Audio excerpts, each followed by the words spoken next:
Please excuse me being in my pyjamas, but it is 6:15 in the morning and some of us haven't slept a great deal because it's so damn hot here. But this is not about the weather.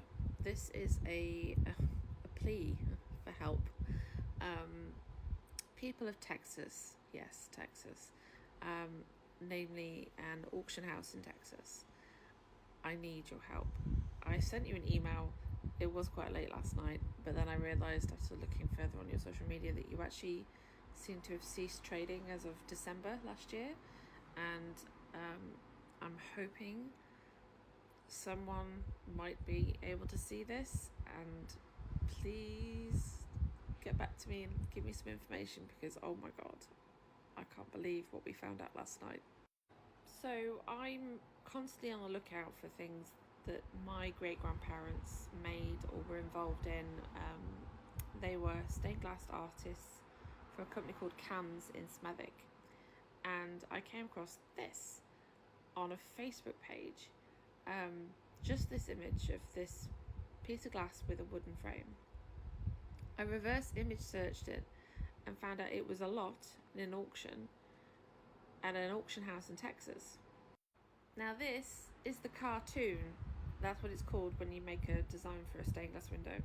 This is the cartoon for that window. We own this cartoon.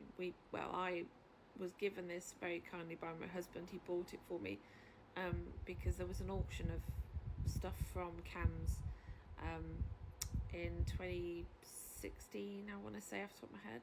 And unfortunately we didn't manage to get this particular cartoon at the time, but my husband tracked down the person who bought it and managed to buy it off him, and it was my wedding day present from him. The man lying on the floor, that is my great-granddad. This is a glass photo, because I had to find this in, sorry, my windows are open, so if it's a bit noisy, we have a road right by our house. This is a picture. This is my great-granddad lying on the floor in his World War I Army uniform. He was in the Royal Army Medical Corps. He was also a prisoner of war during World War I, and he was gassed, which left him with issues with his heart. He came back on leave and they said, hey, we need to do a window. Would you mind just bringing your uniform? And they would do this. They would take photographs and then sketch at the people who worked there. Basically, my great-grandmother's been used in several windows.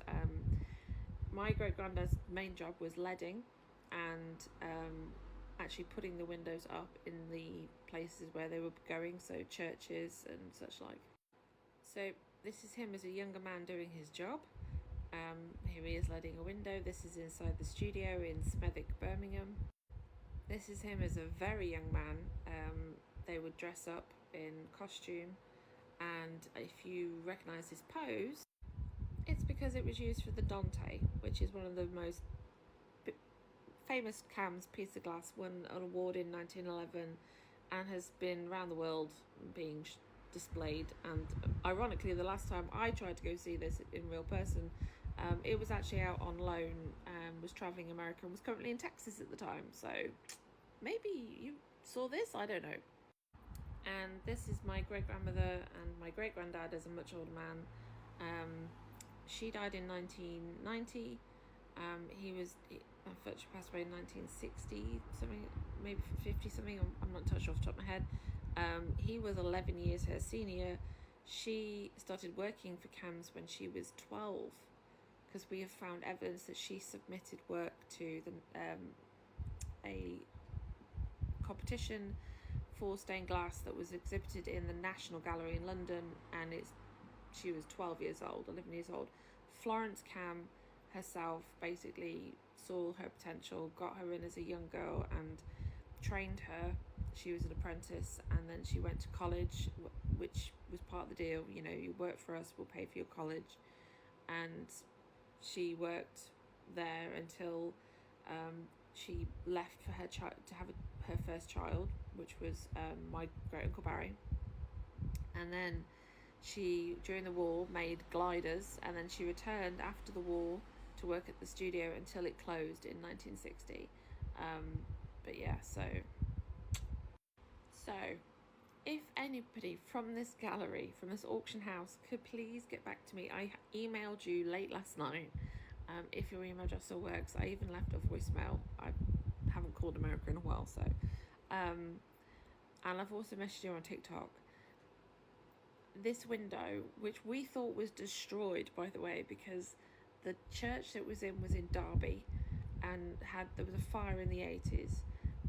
We had no idea the window was still around. We thought it had been obviously destroyed in the fire. So to randomly come across it on Facebook last night was just a bit of a oh my god moment. So as you can see, it's the same. It's the window. I'm kind of it was all a bit of a blur last night, so I'm putting this out there. I will tag anybody I've managed to find who I think's related or knows about this auction house.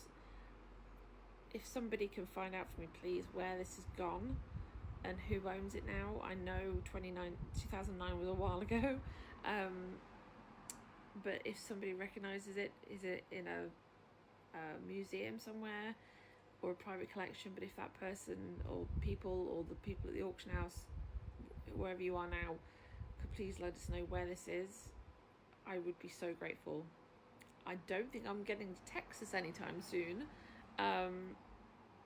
but just to know it still exists is just absolutely amazing to us. It really is. It's because this is like we have pieces of glass, but we don't have anything like this. And I go around with my husband every now and again. We'll find a church that has my great grandmother's name actually on it as down as an assistant to creating the window, but we know that they made so many pieces that they're not attributed to. And Albert was his name, was very much involved in going to places all over the country to install the windows. But this is like the only one we have where we know we have everything. So please help me, please.